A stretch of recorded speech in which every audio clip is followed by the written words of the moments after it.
ಸಾಲೆಬೀರ್ನಳ್ಳಿ ಗ್ರಾಮದ ಕೆರೆಯ ದಂಡೆ ಮೇಲೆ ನಿರ್ಮಾಣವಾದಂಥ ಪಾಂಡುರಂಗ ವಿಠ್ಠಲನ ಮಂದಿರ ಹಾಗೂ ರುಕ್ಮಿಣಿಯ ಮಂದಿರ ಹಾಗೂ ಯಾವ ರೀತಿ ಪಂಢರಾಪುರದಲ್ಲಿ ಪಾಂಡುರಂಗ ವಿಠ್ಠಲನ ಮಂದಿರ ಮತ್ತು ಅದರ ಪಕ್ಕದಲ್ಲಿ ಯಾವ ರೀತಿ ರುಕ್ಮಿಣಿಯ ಮಂದಿರವಿದೆ ಮತ್ತು ಅದೇ ರೀತಿಯಾಗಿ ಪಂಢರಾಪುರದಲ್ಲಿ ಯಾವ ರೀತಿ ಗಜಾನನ ಮಠವಿದೆ, ಅದೇ ಮಾದರಿಯಲ್ಲಿ ಒಂದು ಸಾಲೆಬೀರ್ನಳ್ಳಿ ಗ್ರಾಮದಲ್ಲಿ ಕೂಡ ಸುತ್ತಮುತ್ತಲಿನ ಒಂದು ಭಕ್ತರ ಒಂದು ಇಚ್ಛೆಯಂತೆ ಇಲ್ಲಿ ಸುಮಾರು ನಾವು ಒಂದು 8 ವರ್ಷಗಳಿಂದ ಈ ಒಂದು ಪಾಂಡುರಂಗ ವಿಠ್ಠಲನ ಮಂದಿರ ಕಾರ್ಯ ಪ್ರಾರಂಭ ಮಾಡಿದೆವು.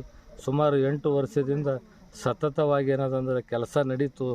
ನಡುವಿನಲ್ಲಿ ಒಂದು 2 ವರ್ಷ ಕೋವಿಡ್ದಲ್ಲಿ ಏನದಂದ್ರೆ ಈ ಒಂದು ಕೆಲಸ ಸ್ಥಗಿತಾಯಿತು.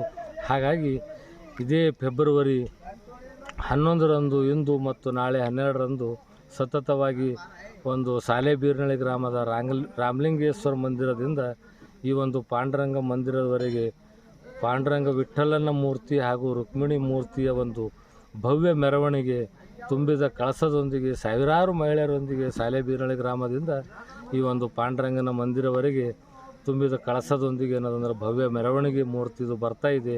ಸಂಜೆ 6 ಗಂಟೆಗೆ ಮಲ್ಲೆಮುತ್ತಿಯವರಿಂದ ಏನದಂದ್ರೆ ಈ ಒಂದು ಕಾರ್ಯಕ್ರಮ ಜರುಗಲಿದೆ. ನಾಳೆ 12ನೇ ತಾರೀಕು ಪಾಂಡುರಂಗ ವಿಠ್ಠಲನ ಒಂದು ಮೂರ್ತಿಯ ಪ್ರಾಣ ಪ್ರತಿಷ್ಠಾಪನೆ ಹಾರ್ಕೂಡಪ್ಪವ್ರಲಿಂದ ನೆರವೇರಲಿದೆ. ಅದೇ ರೀತಿಯಾಗಿ ಕಳಸಾರೋಹಣ ಧನಶ್ರೀ ಶ್ರೀಗಳಾದಂಥ ಪರಮ ಪೂಜ್ಯ ವೀರೇಶ್ವರ ಶಿವಾಚಾರ್ಯರಿಂದ ಕಳಸಾರೋಹಣ ಕಾರ್ಯಕ್ರಮ ಇದೆ. ಹಾಗಾಗಿ ರಾಜಕೀಯ ಗಣ್ಯರು, ಭಾಳಷ್ಟು ವಿವಿಧ ಕ್ಷೇತ್ರದಲ್ಲಿ ಕೆಲಸಗಳು ನಿರ್ವಹಿಸಿದಂಥ ಉದ್ಯಮಿಗಳು ನಾಳೆ 12ನೇ ತಾರೀಕು ಈ ಒಂದು ಕಾರ್ಯಕ್ರಮಕ್ಕೆ ಆಗಮಿಸಲಿದ್ದಾರೆ.